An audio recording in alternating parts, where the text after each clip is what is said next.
संविधान के प्रमुख अनुच्छेद में जो भी पढ़े थे, जहाँ तक पढ़े थे, उसके बाद का देखेंगे। हम लोग अनुच्छेद 22 तक पढ़ लिए थे। जो हमारा स्वतंत्रता का अधिकार था, वहाँ तक हो चुका था। स्वतंत्रता के अधिकार के बाद जो है हम लोग क्या करेंगे, तीसरा जो है मौलिक अधिकार पढ़ेंगे, जिसका नाम क्या है? शोषण के विरुद्ध अधिकार।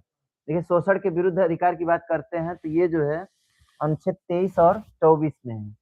इसमें है क्या? देखिए, शोषण मतलब कोई भी व्यक्ति है, उसके शोषण की रोकथाम के लिए जो भी प्रावधान किए गए हैं, वो आपका कहाँ से अनुच्छेद 23 से लेकर के कहाँ तक है? 24 तक है। 23 में जो है क्या कहा जाता है, कोई भी व्यक्ति से हम कोई बलात्सराम नहीं करवा सकते हैं, चाहे वह महिला हो, चाहे वह क्या हो, पुरुष हो। बलात्सरम का मतलब क्या होता है? कोई काम जबरदस्ती नहीं करवा सकते हैं। अगर हम ऐसा करवाते हैं या करते हैं, तो इसका मतलब ये हुआ कि हम उसके मौलिक अधिकारों का क्या करते हैं? हनन कर रहे हैं। और इसके तहत जो है उसके ऊपर क्या किया जा सकता है? केस किया जा सकता है। आई बात समझ में? तो आपके मौलिक अधिकारों का हनन हो सकता है यदि आपसे कोई क्या कर रहा है? बलात्सरम करवा रहा है। बलात्सरम जो है वो सभी काम आते हैं जिसमें आपकी करने की इच्छा नहीं हो। जैसे आपसे जो है कोई क्या करवाए, जबरदस्ती मजदूरी करवाए। ये क्या है? आपकी मर्जी थी मजदूरी करने की? नहीं थी, लेकिन आपसे क्या कर रहा है? जबरदस्ती करवा रहा है। बंधुआ मजदूर, समझते हैं ना? आपको जो है क्या कर लिया गया है? बंधक बना लिया गया है। आपसे काम तो करवाया जा रहा है लेकिन उसका आपको पैसा नहीं मिल रहा है। ये बंधुआ मजदूरी हो गई। इसके साथ-साथ जो है आप लोग देखेंगे, वैसे व्यक्ति जो अपनी इच्छा से नहीं करती है, अगर वह अपनी इच्छा से नहीं करती है तो इसका मतलब उसको करवाया जाता है, तो इसका मतलब मौलिक अधिकार का क्या हो रहा है? हनन हो रहा है।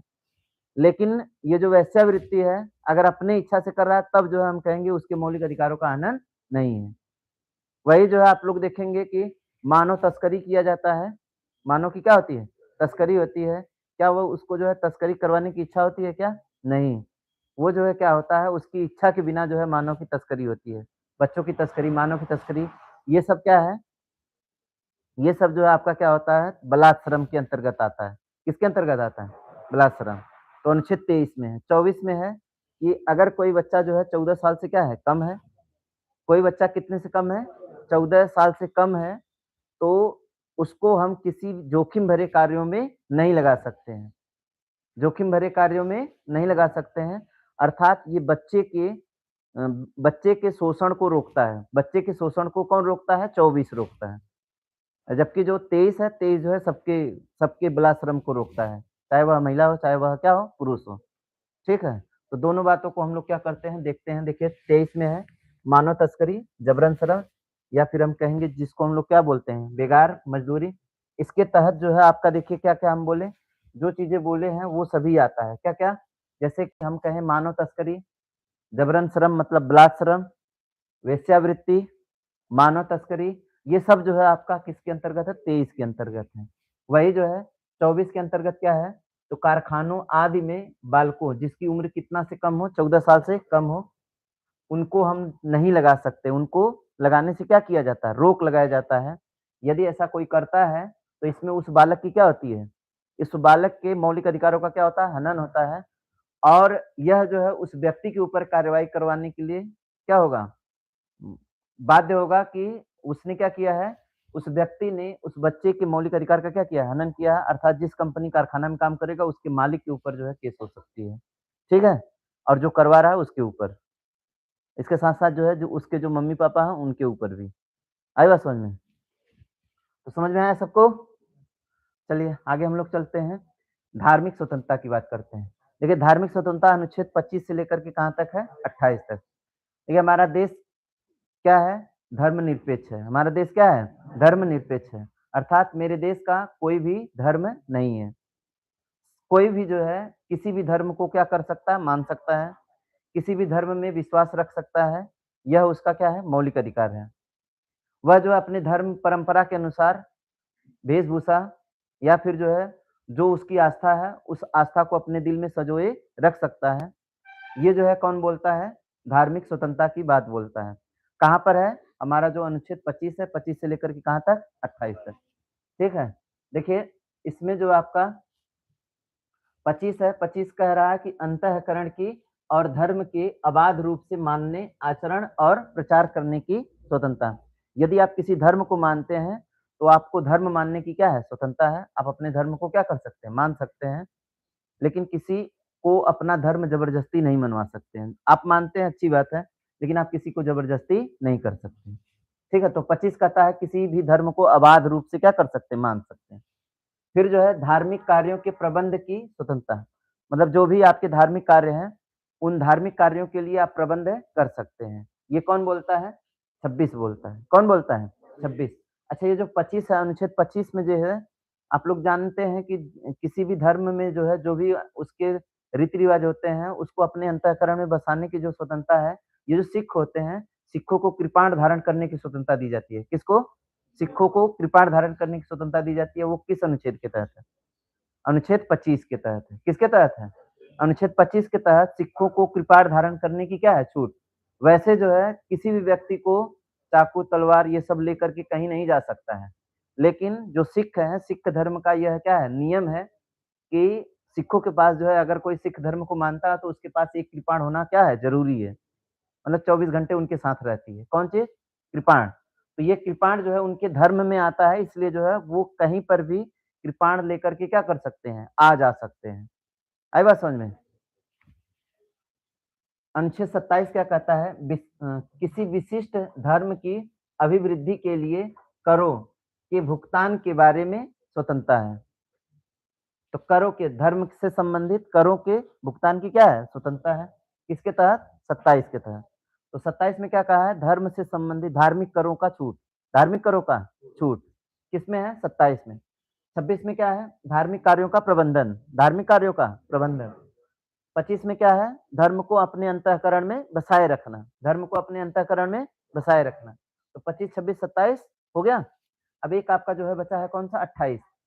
कुछ शिक्षा संस्थाओं में धार्मिक शिक्षा या धार्मिक उपासना में उपस्थिति होने के बारे में स्वतंत्रता। मतलब अगर किसी शिक्षण संस्थान में कोई धार्मिक कार्य चल रहा हो, तो यह जो है आपके ऊपर निर्भर है कि आप वहाँ पे भाग लेना चाह रहे हैं कि नहीं चाह रहे हैं। आई बात समझ में?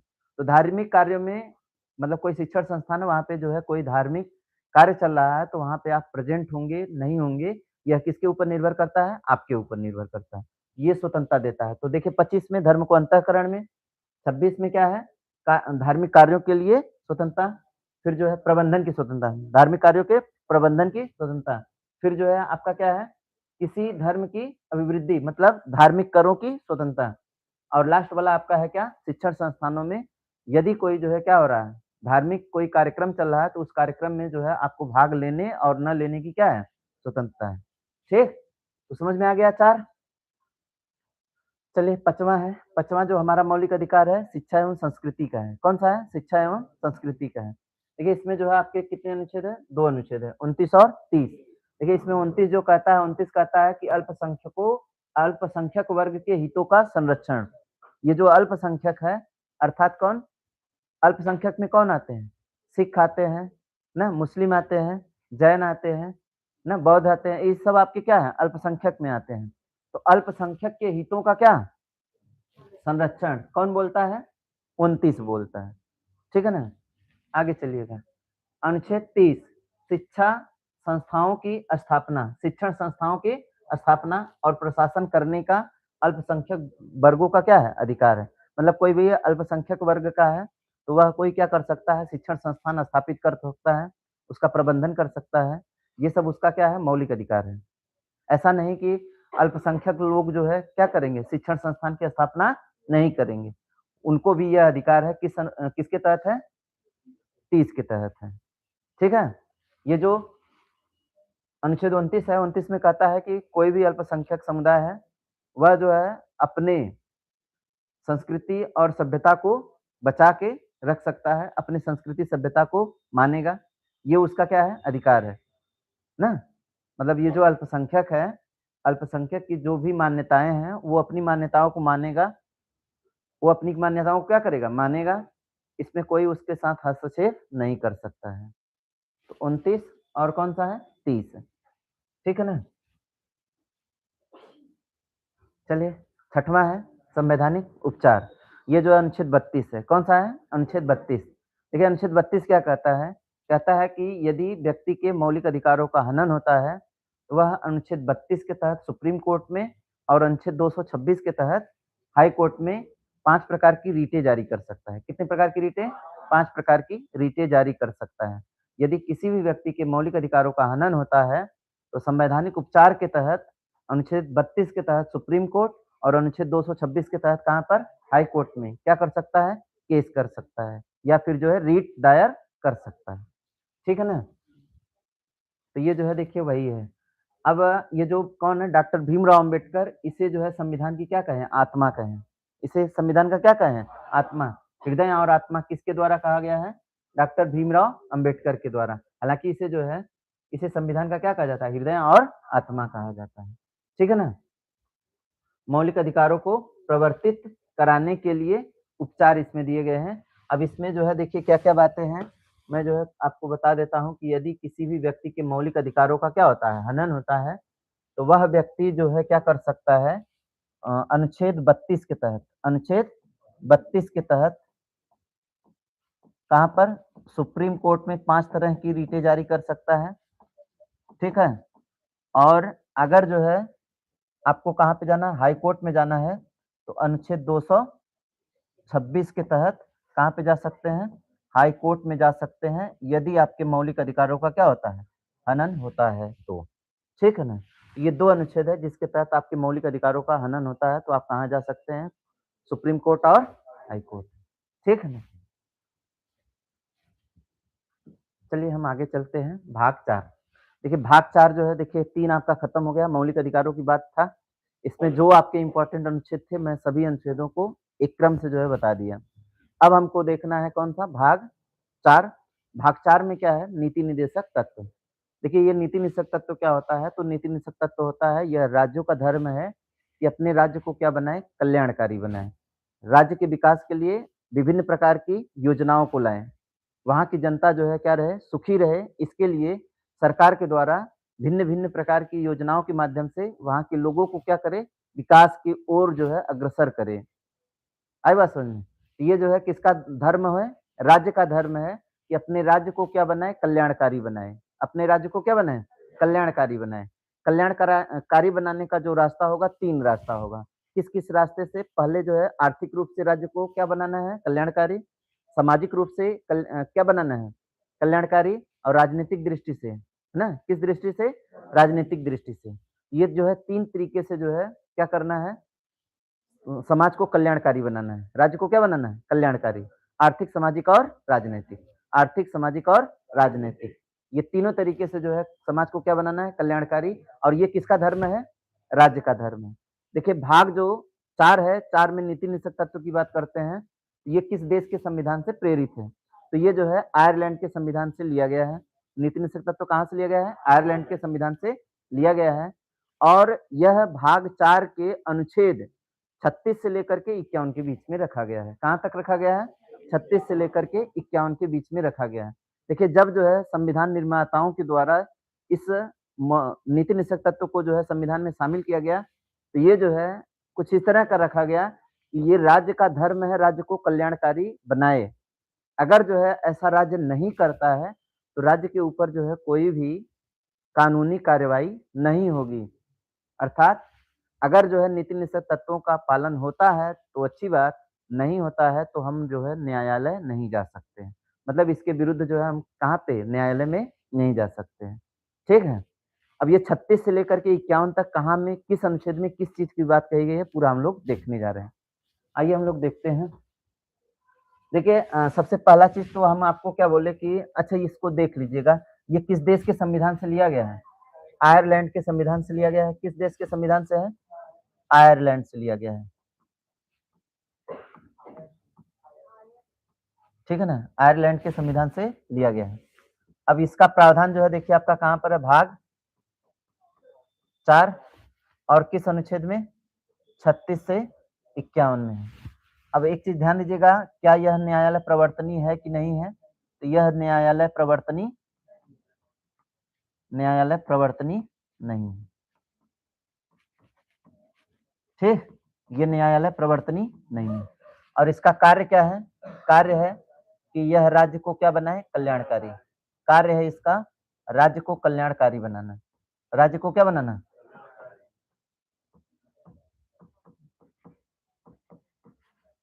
ठीक। अब ये कल्याणकारी बनाने का जो माध्यम होगा, किन माध्यमों से? तो माध्यम जो है 3 तरीके का होगा। माध्यम कितने होगा? 3 तरीके का। कौन-कौन सा? सामाजिक रूप से कल्याणकारी बनाना है, सामाजिक, और किस रूप में?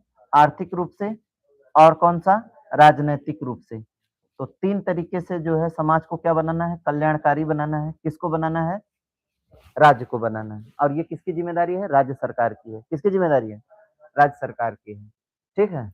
अब हम इसी में जो है क्या करते हैं, आगे देखते हैं। चलिए, ये जो है अनुच्छेद 36 में क्या कहा गया है? राज्य की परिभाषा को दिया गया है। 36 में क्या कहा गया है? राज्य की परिभाषा दिया गया है। ठीक है ना? जो कि अनुच्छेद 12 में दिया गया है। जो कहाँ पे दिया गया है? 12 में दिया गया है। तो इसको जो है 2 जगह रखा गया है। 37 में क्या कहा? वही बात हमने जो बोला कि यह न्यायालय प्रवर्तनीय नहीं है। थोड़ा-सा इसको हटा देते हैं जो लिखे हैं ना? चलिए। हाँ, देखिए 36 में क्या है? राज्य की परिभाषा, वही बात कही गई है जो 12 में कही गई है। 37 में क्या है कि ये जो नीति निषेध तत्व होंगे, यह न्यायालय प्रवर्तनीय नहीं होंगे। 38 में है, यह राज्य का धर्म है कि राज्य को क्या बनाए? कल्याणकारी। कल्याणकारी राज्य की स्थापना का जिम्मेदारी किसका है? राज्य का है। ठीक है? अब ये कल्याणकारी जो है कितनी दृष्टि से? 3 दृष्टि से है, जो बता दिए। कौन-कौन सा? सामाजिक, आर्थिक और राजनैतिक। देखिए 39 में है समान न्याय और निःशुल्क कानूनी सहायता, संसाधनों का उचित वितरण। देखिए संसाधन जो होंगे, उसका उचित वितरण होगा, ऐसा नहीं कि किसी एक जगह केंद्रित होगा। अर्थात अगर कोई बिज़नेस है, तो ऐसा नहीं किसी एक व्यक्ति को ही बिज़नेस में क्या करेंगे? बढ़ाएँगे। ये राज्य की ज़िम्मेदारी है कि बिज़नेस में जो है सभी लोगों को बराबर का जो है क्या मिले? हक मिले। ये जो धन है, धन जो है ऐसा नहीं है कि किसी एक व्यक्ति के पास जो है इकट्ठा हो। यह धन जो है क्या है?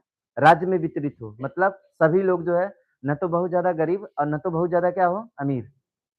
आई बात समझ में? हाँ, अपनी मेहनत से जो है कोई आगे बढ़ रहा है तो ऐसा नहीं है कि उसको हम दबाएँगे, ऐसा नहीं है। लेकिन ये जो धन है, धन एक जगह एकत्रित नहीं होना चाहिए। क्या होना चाहिए? धन का वितरण होना चाहिए। धन का वितरण होने का मतलब कोई जैसे मान लीजिए कि हम जो है क्या कर रहे हैं, हम राज्य सरकार में जो है क्या है? मुख्यमंत्री है।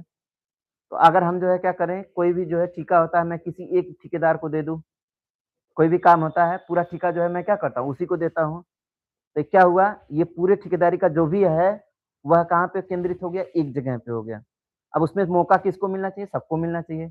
जो भी उस चीज़ में आना चाह रहा है, उसमें मौका सबको मिलना चाहिए, किसी विशेष को हम जो है छूट दे करके काम ना करवाएँ। तो ये किसकी ज़िम्मेदारी है?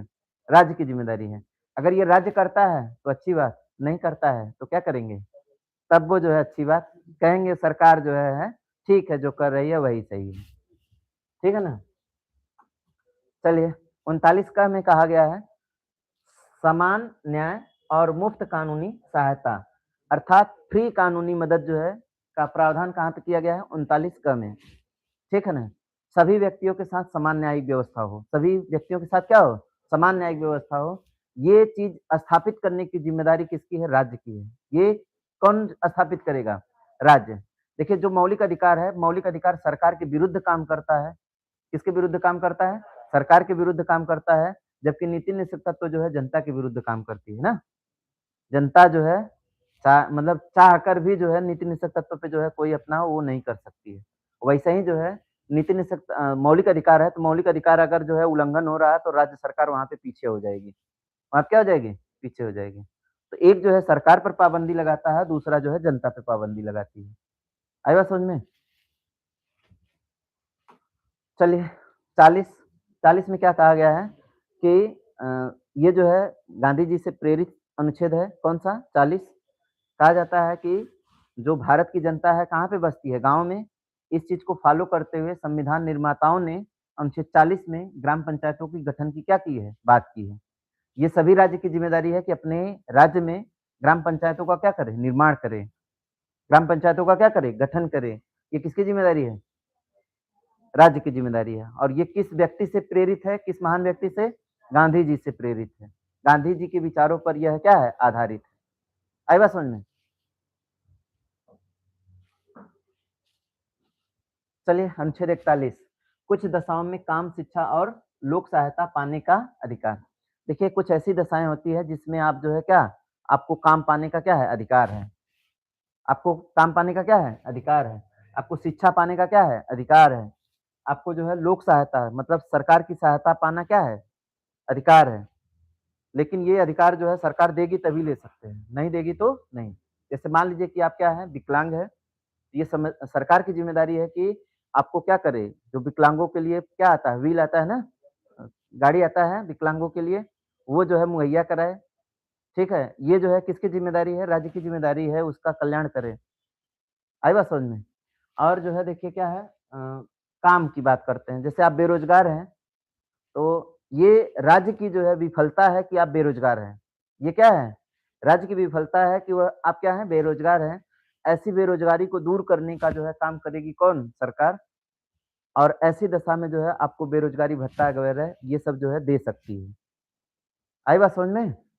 तो कुछ दशाओं में काम देने की छूट और जो है अगर आप जो है क्या है, किसी चीज़ की ज़रूरत है जैसे कि आप विकलांग हैं, तो आपको जो है किसी चीज़ की ज़रूरत होगी, ना? वो जो क्या होती है विकलांगों के लिए गाड़ी आती है, तो विकलांग गाड़ी जो है मुहैया राज्य सरकार करवाती है।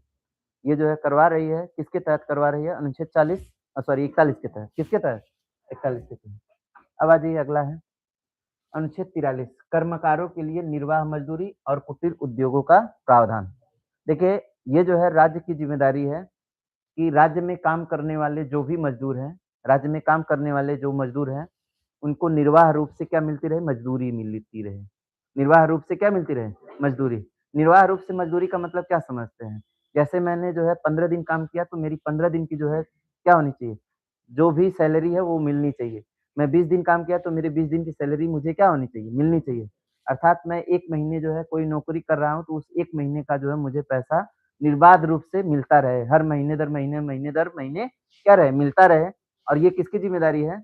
ये राज्य की ज़िम्मेदारी है। जैसे कि आपका मनरेगा था, मनरेगा है। मनरेगा में जो है काम करने वाले लोगों को जो है क्या करती है सरकार जो है क्या करती है? सैलरी देती है, मज़दूरों को सैलरी देती है ना? ये सैलरी जो है महीना दर महीना जो है उनको मिलना चाहिए। आई बात समझ में? ये किसकी ज़िम्मेदारी है? सरकार की। और कुटीर उद्योग के बढ़ावा देना का मतलब ये हो गया जैसे कि मुर्गी पालन है ना? भेड़ पालन है, बकरी पालन है और आप जो है क्या कर सकते हैं, ये जो आपका क्या है अ, नहीं, नहीं, ये पशुपालन जो है नहीं आता इसमें। कुटीर उद्योग में जो है जैसे आपका हथकरघा है ना? ये सब जो आपका किसके अंतर्गत आता है? कुटीर उद्योग के अंतर्गत आता है। ऐसे उद्योग जो गाँव में किए जा सकते हैं। ऐसे उद्योग जो कहाँ किए जा सकते हैं? गाँव में किए जा सकते हैं। जो छोटे उद्योग होते हैं, जिसमें बहुत ज़्यादा मशीनरी का प्रयोग ना हो, उसको हम लोग क्या बोलते हैं? कुटीर उद्योग बोलते हैं। उसको क्या बोलते हैं? कुटीर उद्योग। तो कुटीर उद्योगों की स्थापना करना ज़िम्मेदारी किसकी है? राज्य की है। किसकी ज़िम्मेदारी है? राज्य की ज़िम्मेदारी है। चलिए 44 की बात करते हैं समान नागरिक संहिता। देखिए ये राज्य की ज़िम्मेदारी है कि अपने राज्य में जो है समान नागरिक संहिता को क्या करे? लागू करे। देखिए हमारा देश जो है 1947 में लागू हुआ और 1950 में संविधान क्या हुआ? लागू हुआ। मतलब हम आज़ाद हुए कब? 1947 में और मेरा संविधान कब बन के तैयार हुआ? 1950 में। 1950 में यह संविधान लागू हो गया। लेकिन अभी तक जो है ये अनुच्छेद 44 जो है नहीं लागू हो पाया। मतलब इतना समय बीतने के बाद भी ये अनुच्छेद 44 लागू नहीं हुआ। अनुच्छेद 44 कहता क्या है? कहता है कि ये राज्य की ज़िम्मेदारी है कि अपने राज्य में समान नागरिक संहिता को क्या करें? लागू करें। अर्थात ये जो नियम कानून है, किसी भी धर्म विशेष के लिए अलग नियम कानून नहीं हो, सभी धार्मिक वर्ग के लिए जो है समान नियम कानून हो। सभी के लिए क्या हो? समान नियम कानून हो। अलग से किसी के लिए कोई प्रावधान ना हो। जैसे कि 3 तलाक। 3 तलाक जो है मुस्लिम वर्ग में क्या था? हिंदू वर्ग से अलग नियम कानून था। ये राज्य की ज़िम्मेदारी है कि जो भी तलाक का सिस्टम है, चाहे वह हिंदू हो, चाहे वह क्या हो? मुस्लिम हो, सभी का जो है तलाक का नियम क्या हो? एक हो। इसी को हम लोग क्या बोलते हैं? समान नागरिक संहिता बोलते हैं। मतलब एक सा कानून हर धर्म के लिए हो, एक सा कानून हर व्यक्ति के लिए हो, वह जो है आपका क्या होता है? समान नागरिक संहिता होता है। ये आपका जो है कहाँ पे लागू है? तो ये जो है गोवा में लागू है ना? कहाँ पे लागू है? गोवा में। यूनिफॉर्म सिविल कोड जो है कहाँ पे लागू है? गोवा में। आज ये अगला है अनुच्छेद 45। देखिए अनुच्छेद 45 जो है अनुच्छेद 45 में पहले क्या था? अनुच्छेद 45 में था 6 से 14 वर्ष के बच्चों को शिक्षा का अधिकार। लेकिन 86वां संविधान संशोधन हुआ। 86वां संविधान संशोधन कब हुआ? 2002। इसमें कहा गया कि अनुच्छेद 45 में क्या बातें जो है हटाई गई, क्या जोड़ा गया? तो इसमें जो है देखिए हटाया गया कि 6 से 14 वर्ष के जो बच्चे हैं ये चले जाएँगे कहाँ पे? शिक्षा के अधिकार के तहत हो जाएगा। और उससे कम जो मतलब 6 वर्ष से कम आयु के जो बच्चे हैं, वो जो आपका किसमें आ जाएगा? अनुच्छेद 45 के।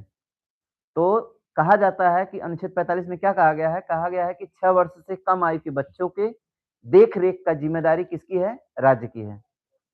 जैसे कि आंगनवाड़ी, जैसे कि कौन है? आंगनवाड़ी। आप लोग जो है कहाँ पे जाते हैं? कोई कॉन्वेंट में जाते हैं, तो आपका जो है देखिए क्या होता है? एलकेजी, यूकेजी, पीजी ये सब जो है क्लास बनाए जाते हैं। ये जो है कौन से क्लास है? ये जो है आपके कौन से हैं? आंगनवाड़ी वाले क्लास है सरकारी स्कूलों में। कौन से क्लास हैं? आंगनवाड़ी। आंगनवाड़ी में जो है देखिए भर्तियाँ आती हैं, तो उन आंगनवाड़ियों का जो है क्या काम है? इन्हीं छोटे बच्चों को, किन बच्चों को? जिनकी उम्र जो है 6 साल से क्या है? कम है, उनको जो है उनके देख-रेख के लिए क्या करेंगे? प्रबंध करेंगी, कौन करेंगी? आंगनवाड़ी के लोग। और ये आंगनवाड़ी की भर्ती लाना किसकी ज़िम्मेदारी है? राज्य सरकार की है। ठीक है? चलिए अनुच्छेद 47। देखिए अनुच्छेद 47 क्या कहता है? कहता है कि यह राज्य की ज़िम्मेदारी है कि ये अपने राज्य में पोषाहार की क्या करे? व्यवस्था करे। अपने राज्य में किसकी व्यवस्था करे? पोषाहार। मतलब खान-पान का जो है व्यक्ति जो है कुपोषण के शिकार ना हो, कहाँ पर? उस राज्य में। अगर कोई व्यक्ति जो है खाने से जो है मर रहा है, कुपोषित है, तो ये जो है किसकी ज़िम्मेदारी है? राज्य की जो है विफलता है कि उस राज्य में जो है भुखमरी है। उस राज्य में क्या है? भुखमरी है।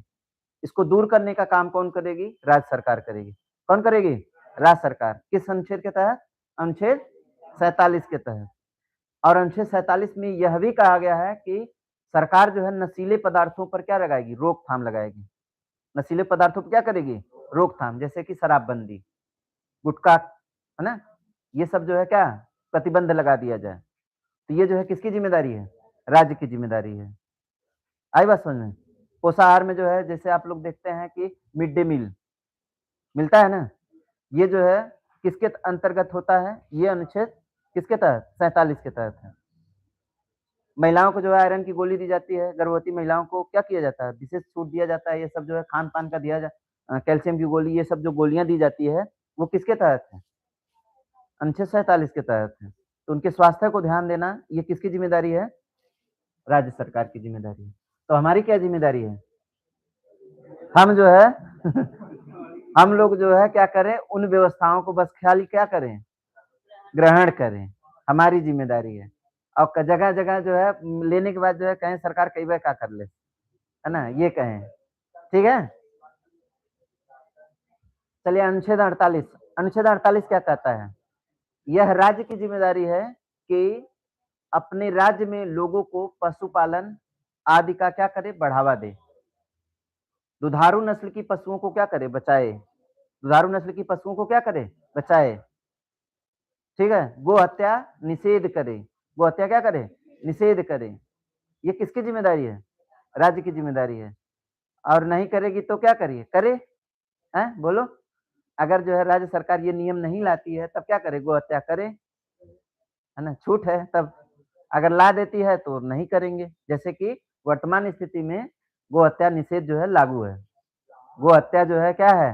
गैर कानूनी है। पता है कि नहीं? राज्य में हमारे राज्य में जो है लागू है। हाँ, लेकिन वही जो है काम करिए लेकिन पैसा दे के करिए तो हो जाएगा। जैसे सरकार से लाइसेंस ले लीजिए, अब करिए। ठीक है? आई बात समझ में? तो मतलब ये जो है एक तरह से देखिए ना, एक्चुअल में हमारा संविधान किसी चीज़ को मना करता है, लेकिन जो है उसमें कुछ ऐसा प्रावधान भी ला दिया है कि आप कर भी सकते हैं। नशीले पदार्थों का क्या है? बैन है, लेकिन टैक्स भर दीजिए, चलाइए खूब दबा के। आई बात समझ में? लेकिन जिस राज्य में जो है इस चीज़ को रोक दिया गया है, वहाँ पे अवैध है। वहाँ पे क्या है? अवैध है। हमारा संविधान ये जो है नहीं कहता है, लेकिन हमारे यहाँ के लोग जो है सिस्टम जो है, वो करवा देते हैं इन सभी को। आई बात समझ में? संविधान ये नहीं कहता है, उसको करवाने वाले लोग जो है जैसे हम आपको कहें कि कल जो है अनुच्छेद 15 से लेकर के 25 तक पढ़ के आइएगा। कहाँ तक? 25 तक। अब हम आपसे अनुच्छेद 20 पूछ दिए। सर जी आपने कहा था 15 से 25 तक पढ़े के तो हम तो दुइये पढ़बे किए हैं। कौन सा? एक ठे 15 पढ़े हैं, एक ठे 25 पढ़े हैं। आपको हमको आपने तो हमको 20 बोला ही नहीं था। मतलब अपने से नियम कानून बना लिए, है ना? आपका भी नियम सही है और कौन-सा? हमारा भी नियम सही है कि हमने तो आपको यही कहा था, 15-25 को जो है याद कर लीजिएगा। तो 15-25 को याद कर लीजिएगा तो हम जो है क्या कहेंगे? कहेंगे चलो अच्छा ठीक है। वही है हमारे संविधान की दशा बेचारे की। ये जो है क्या करता है कानून बनाता है और यहाँ का जो है तंत्र है वो क्या करता है? उसमें जो है अपना जो है खोज लेता है कुछ न कुछ, कि हम ये ऐसा किए हैं, ये संविधान के विरुद्ध थोड़ी ना है। आई बात समझ में? अनुच्छेद 48। हाँ, एक चीज़ ध्यान दीजिएगा अनुच्छेद 48 ए ये जो है 42वां संविधान संशोधन 1976 के तहत जो है जोड़ा गया है। इसमें क्या कहा गया है? तो पर्यावरण, वन और वन्य जीवों की रक्षा करने की जिम्मेदारी किसकी है? राज्य की है। जैसे मान लो कि अगर कोई व्यक्ति जो है ये राज्य जो है अपना यूपी है, यूपी में जो है कोई व्यक्ति है, कुछ ऐसा काम कर रहा है जिससे पर्यावरण का क्या हो रहा है? प्रदूषण हो रहा है। पर्यावरण का क्या हो रहा है? प्रदूषण हो रहा है। तो उस व्यक्ति के ऊपर कानूनी कार्रवाई करवाने का काम कौन करेगी? राज्य सरकार करेगी। कौन करेगी? राज्य सरकार। जैसे क्या ऐसा काम है कि जिसके ऊपर जो है कानूनी कार्रवाई हो सकती है? जैसे कोई व्यक्ति जो है क्या करे, एक जो है क्या करे जानवरों का शिकार करे, तो उसको जो है रोकने का काम करेगी कौन? सरकार। कहाँ पे जानवरों का? जंगली जानवरों का। अब कहेंगे कि हम तो ये कौनो का जानवर नहीं है, हम चाहे जो को मार सकते हैं। सरकार कहेगी कि ना, ना, ये देखो 48 ये है ना, इसमें कहा गया है कि अगर आप जानवरों की हत्या करेंगे तो आपके ऊपर क्या हो जाएगी? केस हो जाएगी। ठीक है? कोई जो है बोरिंग करा के नाला का पानी कहाँ पे भेजे? ज़मीन के अंदर। एक बार जो है ऐसा हुआ था। मेरी कोचिंग जो है जहाँ पे थी उसके बगल में जो है एक व्यक्ति क्या किया था, ये जो है एक जो है बोरिंग करवाया और उसमें जो है तेजाब होता है ना बैटरी का, वही तेजाब जो है डाल रहा था। उसके ऊपर बहुत बढ़िया सा केस हुआ। अब मतलब इतनी घटिया सोच है बताओ, बोरिंग करवा के तेजाब जो है बाहर नहीं फेंक रहा, बाहर फेंकने से सब मना करते थे तो वो जो है क्या किया, बोरिंग करवा दिया और बोरिंग करवा के वहीं में डाल दिया। उसको समझ में नहीं आ रहा है कि जिस पानी से जो है जीवन है, उसी पानी को हम गंदा कर रहे हैं। आई बात समझ में? तो उसके ऊपर जो है बहुत अच्छी सी कार्रवाई हुई। तो ये सब जो होता है क्या होता है पर्यावरण प्रदूषण होता है। तो पर्यावरण प्रदूषण अगर कोई व्यक्ति कर रहा है तो उसके ऊपर क्या हो जाएगी? कानूनी कार्रवाई हो जाएगी। ठीक? चलो अनुच्छेद अच्छा 49 छूट गया है। 49 में देखिए क्या है? 49 में है कि जो भी हमारे देश में जो है, हमारे राज्य में जो है स्मारक होंगे, उन स्मारकों की रक्षा करने की ज़िम्मेदारी राष्ट्रीय महत्व के स्मारकों की रक्षा करने की ज़िम्मेदारी किसकी होगी? राज्य सरकार की होगी। जैसे ताजमहल, ये हमारा राष्ट्रीय स्मारक है। ये हमारा क्या है? राष्ट्रीय स्मारक है। इसमें कोई भी जो है क्षति होती है, तो उसको सुधार करने का काम कौन करेगी? राज्य सरकार करेगी। आई बात समझ में? जैसे मान लीजिए कि कौनो गया, ताजमहल का जो है 2-4 ईंटा जो है निकाल दिया। हालाँकि ईंट तो है नहीं, पत्थर जो है निकाल दिया। क्या निकाल दिया? पत्थर निकाल दिया। अब पत्थर निकाल दिया तो यह जो है ज़िम्मेदारी किसकी है? उसकी देख-रेख करना? राज्य की ज़िम्मेदारी अर्थात उत्तर प्रदेश सरकार की ज़िम्मेदारी है। अब उस व्यक्ति को खोजेगी कि कौन निकाला है। एकरे पहिले जो है उसको बनवाएगी। पहिले क्या करेगी? बनवाएगी। अब एकरे बाद जो है क्या करेगी? ओके खोजेगी कौन था ये। खोजने के बाद जो है मिल जाएगा तो उसकी बढ़िया व्यवस्था करेगी। ठीक है? चलिए अनुच्छेद हाँ, 50 नहीं बताए थे ना? ये जो है कहा गया है कि कार्यपालिका से न्यायपालिका का क्या? पृथक्करण। अर्थात कार्यपालिका के कामों में न्यायपालिका हस्तक्षेप नहीं करेगी और न्यायपालिका के कार्यों में कार्यपालिका हस्तक्षेप नहीं करेगी। ये दोनों को जो है क्या करती है? रोकती है। अनुच्छेद 51 अनुच्छेद 51 क्या कहता है? अनुच्छेद 51 कहता है कि यह राज्य की ज़िम्मेदारी है कि अंतर्राष्ट्रीय शांति एवं सुरक्षा बनाए रखे। अंतर्राष्ट्रीय शांति एवं सुरक्षा क्या करे? बनाए रखे। किसकी ज़िम्मेदारी है? राज्य की ज़िम्मेदारी है। अंतर्राष्ट्रीय शांति सुरक्षा समझते हैं ना? अंतर्राष्ट्रीय शांति सुरक्षा का मतलब ये होता है कि पड़ोसी राज्य से या पड़ोसी देश से बैर नहीं लेंगे, दुश्मनी नहीं लेंगे। मतलब ऐसा नहीं कि हम जो है जैसे मान लीजिए कि उत्तर प्रदेश किस देश से जो है सटा हुआ है? नेपाल से। अब नेपाल से रोज़ खुरापात कर रहा है।